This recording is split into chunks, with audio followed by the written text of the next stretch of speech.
Chapter 8. Another Black Hole. It wasn't long before Greg came back carrying a bag full of things. Ted asks, "Is everything going as planned?" Pretty much, but Ted's having a problem with a couple of areas, but says he and George have it under control and will need your help in just about 5 minutes. I have my part done for a couple of hours. That box thing is causing a couple of questions I can't help with. Al wants to do it his way, as usual. Pete says, "I'll go see if I can help him." He gave Greg a thumbs up to let him know he knew of the situation. Greg sat down and put some things out within reach and took his book out, opened it as if to read, but knew he wouldn't be able to read it. He was just prepared for everything he could think of. Meanwhile, in the cockpit, there was a heated argument going on. Al was saying, "We need to find a way to get the box off him. We can't just go off and leave him there. He could die in it." George says, "Al, you know the only way to do that is to go out there and remove it, and he would have you before you could get back." Pete says, "Al, do you want to get in the condition of the captain?" "No, but..." "Then calm down and help us get off the ground." Al took one last look at the box and thought, "I need to help him." Ted left and knocked on the captain's door and told Greg, "We need you for a couple of minutes." They locked the door and Ted told him what was going on. Greg went back into the room and came out with a needle of serum. They went up to the cockpit and grabbed Al. Greg gave him a small amount from the needle. Al looked at him and said, "Thank you. Let's get moving before he tries to grab one of you." Greg went back to the captain's room and prepared everything for takeoff. As he sat there, he felt the ship start the hum of the beginning of the takeoff. He looked at the captain and saw he was still sleeping peacefully. He watched him close as the humming became louder, and he could also feel it beginning to vibrate. The captain started to breathe faster. Greg had no idea how the captain would react when he woke up. As the ship started to lift off, slowly at first and then fully lift off, Greg watched the captain and was surprised when he asked, "Are we leaving this horrible planet?" Greg replied as calmly as he could, "Yes, sir, we are leaving." Then, to his surprise, the captain started to shake and murmuring in a strange language. Greg hit the panic button and got out his syringe. Al and Pete were right there. He unlocked the door and let them in. He held up his hand for them to wait. The captain seemed to be calming down, although his language was getting louder. There was occasionally a word they could understand. "Stop," "Go away," and "Leave me alone." The captain was repeating these words over and over, and the strange words were getting fewer. They stood and waited. The captain was beginning to perspire. Greg reached for the syringe, but the captain pointed at him and said, "No, not yet." Greg asked, "Does he mean me?" "Greg, not yet." He said it clearly in his own voice. Then he said in a scared voice, "Al, leave now." Al left the room and Pete locked the door.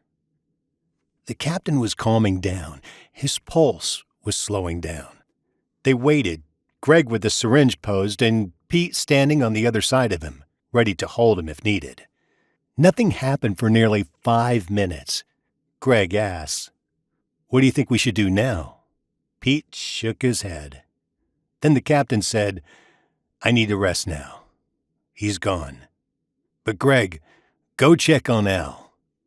I don't think he's in any danger now, but please check." Greg asked, "Are you sure?" He said, "Yes. I just need to rest, but Pete, can you stay for a little while?"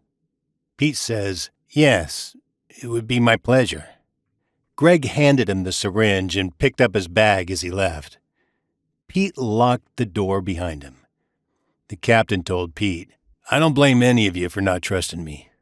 I think he's gone for good, but we must be careful in case he tries to come back. Don't use that syringe unless you need to. I think I'll know if he comes back. Give me a piece of paper." Pete handed him the notebook he always carried and a pen. He wrote something on it, closed it, handed it back, and said, "That's the warning word. Do you understand?" Pete looked at it, closed the book, put it in his pocket, and said, "Yes, I understand. Now get some rest. I or Greg will be right here until you're well." Meanwhile, Greg went to find Al. He was sitting in his chair in the cockpit. He looked at Greg and said, "I told them what happened. Is Jim okay? Why did he send me out of the room?" Greg says, "He was afraid you were in danger. He's okay, but weak. I'm going to get something for him to eat and drink and go back. Is everything okay up here?" Ted says, "So far. We will need Pete soon. We're in line to go through the black hole." Al says, "I will drop that chunk when we are inside. I think I can decide where to drop it by how fast they slow us down, and I will need Pete to help us accelerate once it is dropped." What he didn't tell them was that he didn't know what would happen to him when he opened the drop door and dropped it. There wasn't a lot of protection at that point. He was going to be in a spacesuit and hoped it would be enough. Greg looked at him closely and asked, "Is there any way we can help you with that?" He says, "No, it's a one-man job." Greg went back and told Pete he was needed in the control room. He sat down and picked up his book. After a few minutes, Captain cleared his throat and asked for some water. Greg gave it to him and started setting up his food, but the captain says, "Wait, let me ask you, just how bad did it get before you got me on board?" Greg said, "Well, I couldn't really say for sure as I wasn't out there in the beginning. But after we trapped the bird, you didn't give us any trouble. When I feel stronger, I would like for you to tell me how you trapped him. Now, I would like to know exactly where we are going and why." Greg says, "This isn't going to be believable at first, so just hear me out. It all has to do with that chunk that hit the ship. Al tried to tell you about it, but there wasn't time. After Al examined it, well, he decided it was a chunk from the black hole. He then thought that it had something to do as to why the black hole didn't want us to leave after we were inside. Now, Al thinks, if we go back inside and leave it there, the black hole will just let us leave. That is where we're heading right now." That does make a good story. I wish I had been in on the discovering of it. I'll get more details from Al. Right now, I am starved. Greg says, "It's not much, just soup, crackers, and a sandwich, but I caution you to eat slowly. Your stomach may be weak." I am so glad you and Ted were allowed to take this trip with us, although I'm not sure how you'll feel before you get back. Greg says, "No matter how things turn out, it's been my pleasure serving with you. Now eat." He said, "But I have more questions." Greg laughs and says, "You will always have more questions. Just finish your lunch and try to rest for a while longer." Ted came in and asked how he was doing, and they had a little small talk. Then Ted asked Greg if he could help at the controls as they were getting close.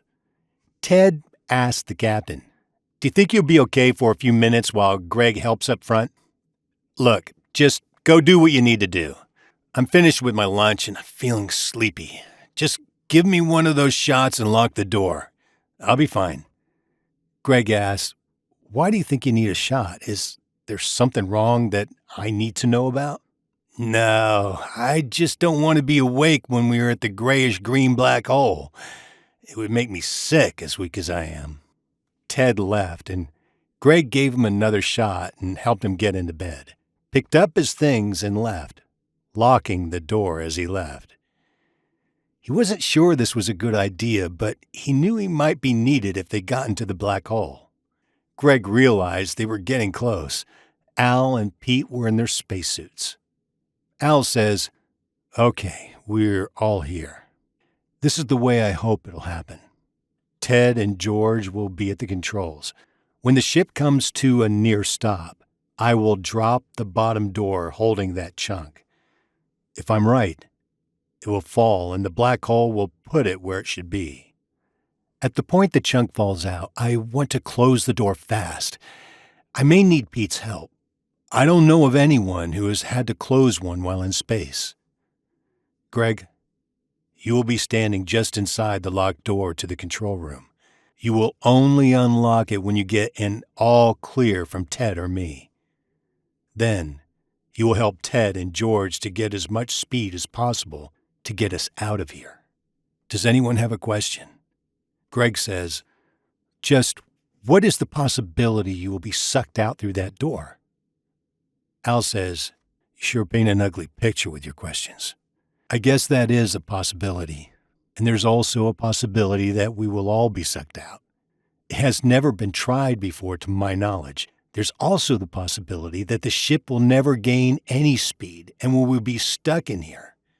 Is that enough answers, or do I have several more? There are no answers to any of them now. Greg looked at him, shocked, and said, "Oh, shut up." The ship was picking up speed just as the other times.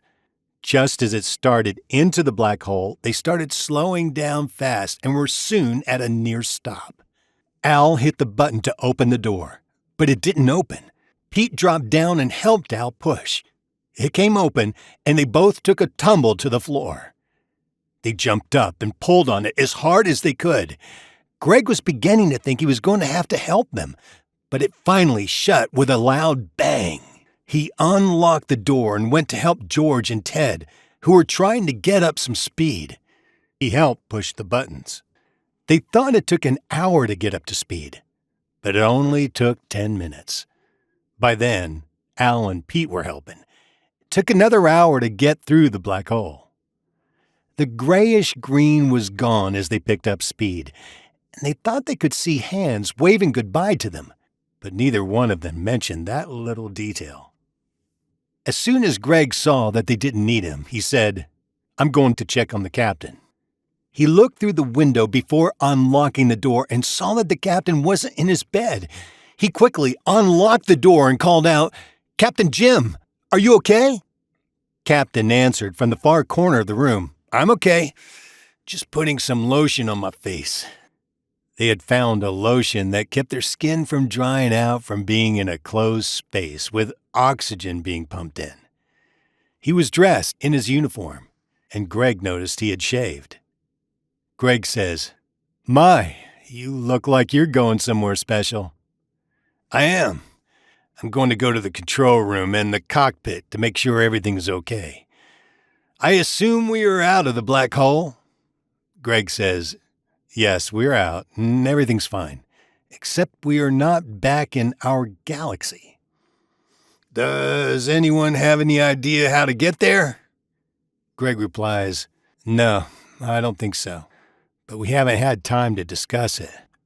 Do you have an idea?" "No, I haven't had time for that type of thinking, but I'll get with all of you and see if we can come up with an idea or two."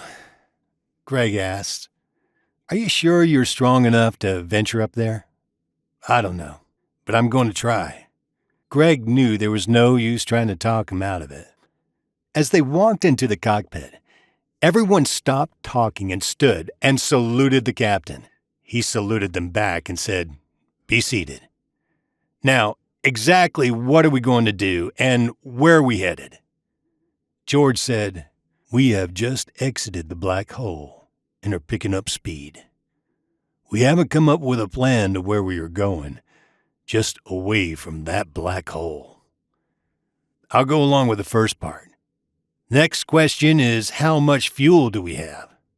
George turned toward the console and gasped. Everyone jumped up and started toward him. He held up his hand and motioned them to sit. He asked, "Who else has access to the fuel gauge?" Ted says, "I do." He turned and flipped a switch. He asked, "How did you do that?" George says, "I didn't do anything. I haven't looked at it since before we went through the black hole. and it was reading just under half full. Captain Jim got up and looked at Ted's gauge. He asked, "What's going on? You know I don't like tricks." Everyone else was looking at one gauge or other. All were looking at George for answers. He appeared to be near fainting. Al says, "Wait, I have an idea. What if that black hole wanted to pay us back for causing us to waste fuel and fill all our tanks?" Captain Jim asks, "I don't believe what you're suggesting. Do you really think the black hole has a conscience and has the ability to do this?" Al said, "Yes. It knew how to get us to bring that chunk inside so they could place it where it was needed." Ted says, "You may have something there. It would explain a couple of things." Captain Jim says, "Someone will have to convince me." Al says, "Okay, let's find a place to sit down and then we'll watch the video." Ted says, "I could use some downtime. I'm having problems with our original flight path after coming through the first black hole." Al says, "Let's call the other black hole the green hole. I don't believe it is really an actual black hole." Ted says, "That is great by me. I can change the flight patterns into colors, and then I may be able to sort things out." Greg says, "I will help. I'm pretty good at sorting, although you are better at all that flight stuff." Ted laughs and says, "Don't call it stuff. You are right. You are good at sorting things, especially socks." Greg says, "Don't bring that up." George says, "I would love to hear that story." Captain Jim says, "Please find us a planet to sit down on, and not one we've already landed on." They found a small planet, and it looked as if it would work. The air was breathable, but the gravity was too light. They did not intend to leave the ship, so that wasn't a problem. Greg made coffee while the rest made sandwiches. They went into the dining living area. They sat and relaxed while Al set up the video equipment. Captain Jim asked, "Do we have to watch the bird video?" "No, but I think you will feel better once you watch it and don't keep worrying about what you may have done. You didn't do those things. It was a force at work making you do it." Captain Jim asked, "But how did I get so weak?" "You weren't weak. We saw you fighting it for a while, but we didn't realize what was happening. Had we reacted, things might have been different."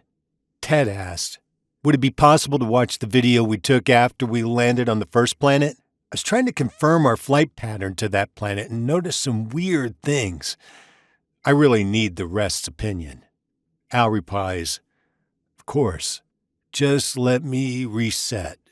It shouldn't take long as we have a good index of the videos." As Al dimmed the lights only slightly, they could hear the captain tell them to turn on the outside lights and turn on the cameras. They watched and saw something that they didn't understand. It looked like lots of ants crawling all over a spaceship of some kind. As they watched, two ant-like figures start their way, and as they moved toward their ship, the figures turned into Andy and his partner. They were murmuring from all six of them. Al stopped the video and asked Ted, "Is this what you were referring to?" Ted says, "Yes, but to get the full effect, watch the rest." Al turned it back on. As they watched, they saw more scenes of ant-like beings turn into people. The scene with the children were shown up as ants going out to play and turning into children, and back into ants as they run into their house. Captain Jim says, "Okay, I've seen enough. I can see how we were all duped." Ted says, "Fast forward to the part where we tried to land on the other side of the planet." Al moved the video to that portion, and they saw these ant figures turning into an army as they started to land. Captain Jim asked Ted, "Did you see anything on the video that was real?" Ted says, "Only a spaceship that was trying to find a way back into our galaxy." Captain Jim says, "Let's stop here. I need a cup of coffee. Give me a few minutes to think on this." As the coffee was set in front of him, the captain said, "Could you put something stronger in this? I'm afraid I'm going to need it." George says, "Captain, you swore you didn't drink." Captain Jim says, "I don't, or haven't before. But if we had anything on board, I might try it." Al asks, "Are we ready to start again?" Ted says, "That video doesn't look like it's going in the direction we want it to go." Al says, "Well, let's see where it takes us. We can always start again." Next, it showed them sitting down on a planet, and they heard Captain Jim say, "Just turn on the outside lights and cameras. Can we please close the blackout windows? Lock up tight and get some sleep." Then they knew they were on the planet with the black bird. They heard the captain catch his breath. Al stopped the video and asked him, "Are you okay, Captain?" "Yes, but I may need to take some breaks as we go." Al says, "Just let me know." They got through the entire video, except when he was grinding Al's face into the gravel. They took a brief break and then continued. Al coughed when they were at the point when he wanted to take the box off the bird. There was a little more as they were moving away from the planet that none had seen. This gave them thought, and Al stopped the video. He asked, "Did none of you see that part when we took flight?" Everyone said they had been busy getting off the ground. Ted asked, "What do you think he was laughing about?" The video had shown the bird getting out of the trap and waving and laughing as they pulled away. Captain Jim says, "He thinks he'll have another chance at us or me. But I have news for him. I'll be waiting for my chance at him." Then he said, "Let's continue. Nothing could be worse than that black bird." Everyone looked at him, remembering how sick that black hole with all the grayish green had made him sick, and wondered if he meant it. He said, "Yes, I do remember, but after that I can take it." Al turned the video back on and sat down. As it showed them going through space, a loud bang that shook the ship happened. Captain Jim asked, "What was that? Did it damage anything? Was that the chunk you were talking about?" The video showed them getting ready to land on a small planet. Then they heard someone ask, "Is that the black hole?" Everyone was talking at once and were agreeing that it looked like the black hole. Ted asked, "Captain, what do we do? Land or try to go through the black hole?" The captain was heard to say, "Go through the black hole." Everyone was keeping an eye on the captain as they were drawn into it and were slowed down to an almost stop. He looked uncomfortable, but not sick. After they were out and stopped the video to rest their eyes and minds, the captain asked, "Why didn't they just take the chunk while we were in there?" Al replies, "I believe they have no way of moving it. Or maybe they didn't know how to get it out of the ship. But they could have just let us know what they wanted, and we would have given it to them." Al laughs and says, "How could they tell us? Or how could they have gotten it out without tearing the ship to pieces and maybe damaging the chunk in the process?" "I see your point. Why didn't I think of that?" "Oh, I guess I wasn't up to thinking of anything at that point." They watched the rest of the video, and the captain said he was amazed at how it worked. They settled down on a small planet to rest and to let Ted and Greg plot where they were going next. The air was breathable, but the gravity was light. They spent several hours just resting, snacking, and talking about everything except the bad parts of the trip. The captain asked, "How long have we been on this trip?" No one could give him an answer. Everyone had a different length of time. Ted finally said, "A long, long time. Our food supply's getting low, which shouldn't be, as we are all skinny as rails. Some of us have long beards and our clothes seem to be in bad shape." Everyone started looking around. Everyone seemed to get up at the same time. Then they were all laughing. Greg came in and asked, "What's so funny? You're all having a good time while Ted and I are working." George asked, "Greg, how long have we been on the trip? I don't know. I never keep up with time, but Ted'll know. Ted walked in and asked, Ted'll know what? George asked, how long have we been on this trip? Ted says, after looking around, a very long time, or you guys don't know where the shower is and have lost your razors. At this point, everyone except Ted was laughing and pointing at Ted, who had the longest beard of all. Ted says, it can't have been that long. I have been keeping count of every day that goes by. I'll go check. George says, no use. It seems the days and nights are much longer than we are used to. The 18 months that we should have spent in this galaxy thus far have only been the 6 weeks in our galaxy. I've been checking the days off of my calendar. Captain Jim says, are you saying we've been here 18 months, not the 6 weeks that my calendar says? George replies, I'm afraid that is so, but I can't explain any of it. My only explanation, which is no explanation, is that this galaxy works very different than our galaxy. Captain Jim says, but we shouldn't react any different here than at home. George says, can you see a difference in us? I see what you mean. But will we revert back once we leave this galaxy, or will we still pass time in an accelerated rate? George says, that is the question. I hope we go back to our normal age. But from what I see, we will always be a year or two older than our normal age. I don't see why we should keep passing time like here. Captain Jim says, I'm going to take a shower, shave, and find some clothes that are not in tatters. Al says, I'm next. Pete says, I'm going to start seeing to cleaning and repairing everyone's clothes the best I can. How long before we get close enough to the black hole to enter? George says, depends on how far away it is once we find it. Pete replies, I thought we knew where it is. Ted, didn't you say you had traced our flight pattern and were following it? Ted replies, I said something like that. We are on the reverse flight pattern, but as George says, time doesn't make a lot of sense in this galaxy. George and I are watching this path close in case some other entity tries to change our flight pattern. Al says, don't mention this in front of the captain. I don't want him worrying about it. They got cleaned up, shaved, and cut each other's hair. They found a decent uniform. They got out their sewing kit and started mending everything that could be mended. They could have used a sewing machine to take them in.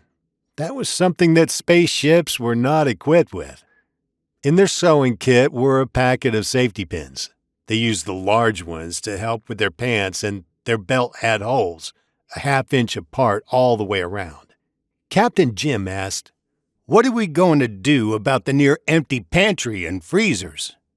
Pete replies, I suppose if you gave us permission, we could go to the pantry and freezer in the 4th level and replenish it. What do you mean with my permission? We need to eat. Why haven't you already started? Pete says, no one seems to have the code to the door. Well, I don't have it. What now? George says, I've already checked the code books that I have. Who else would have it? Captain Jim says, oh, the Vice Admiral, of course. Where's he? Ted said, we don't have one on the ship, so stop messing around. What is the code? Has anyone checked my code book? George replies, no, sir. None of us would invade your privacy like that.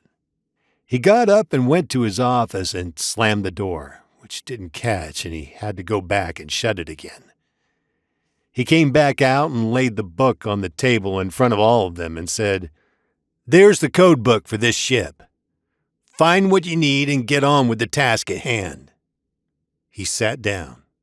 George says, but sir, that isn't what our rules say. We can get into big trouble for even touching that. Captain Jim says, listen, and listen carefully. Having had the recent problems I've had, there was a chance I may not have survived, and I'm still not myself. From this point forward, that book belongs to this crew. Now find that code and get some food up here. I'm starved. Does anyone have anything to say?" George took the book and motioned the rest to follow. Greg stayed behind and took Captain Jim's blood pressure and temperature.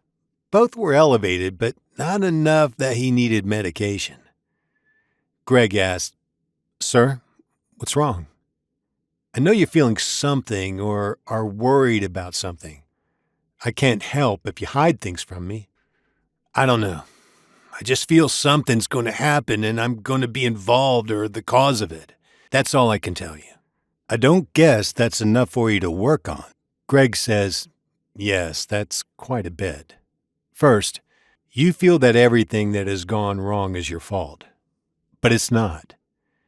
Nothing that has happened could have been predicted or kept from happening. We are on this side of that black hole, and no one has been here before. So we have been sort of flying by the seat of our pants, if you know what I mean. So get up and go to the kitchen with me, and we'll start a meal. I wish I could feel like you. But I think I felt something was about to happen before I was taken over." Greg says, "Let me break a promise, but keep it to yourself. All of us felt the same thing, but you were chosen because you were in charge. None of us mentioned this until after the fact. Now that I've broken my promise to the other, let's get cooking." Greg asked after a couple of minutes, "I wonder how they're doing finding the code. We should have heard something by now." Captain Jim says, "They aren't going to find it in that book." "How do you know that?" asked Greg. "Because it isn't in the book. I just remembered. When I was getting briefed, the Admiral said as he handed me the code book that I needed to give him a code for the pantry and freezer room. He said that those codes are personal only for the captain and his crew if he wanted them to have it. I tried to think of a code I would remember and came up empty. I just said pantry, and the Admiral said, 'Now one more.' I was frustrated and said freezer. He just laughed and said, 'Now you have your 2 codes. Never try to use the one twice in a row.'" Greg looked at him to see if he was serious. He walked over, picked up the intercom, and said, "The code word is pantry." Ted came on and said, "Yes, we know. And the second code is freezer. Don't ask how we know. We're heading back now." Greg says, "Let's get the food on the table." They had a nice meal with a lot of talking and laughing. They even said that they tried every code in the captain's code book. Then George, out of frustration, just put in the word pantry, and it worked. When they were finished, they left the pantry, but as they shut the door, they realized they had left a bag of frozen food inside. When they tried to get back in, the code wouldn't work. George said, "Well, just try freezer." And it worked. Then the captain explained it all to them, and there was more laughing. The captain asked, "Pete, do you know how long the trip through the black hole took?" Ted said, "No, that's what I'm going to check next." George says, "The first trip through the green hole took almost 45 minutes. The second one only took 10 minutes. I haven't tried to check the first hole." Captain Jim says, "I would just like to know how old I am, but mostly I would like to know the year and day. That seems to bother me the most." Al says, "Look, Captain, let's not worry about things we can't do anything about. Let's just try to get back into our galaxy first, and then we can maybe get some answers." Greg got up and brought in a tray of brownies and a glass of milk for each of them. Soon, everyone was getting sleepy. Greg took the first watch. But since everyone was still asleep, he took the watch for the rest of the night.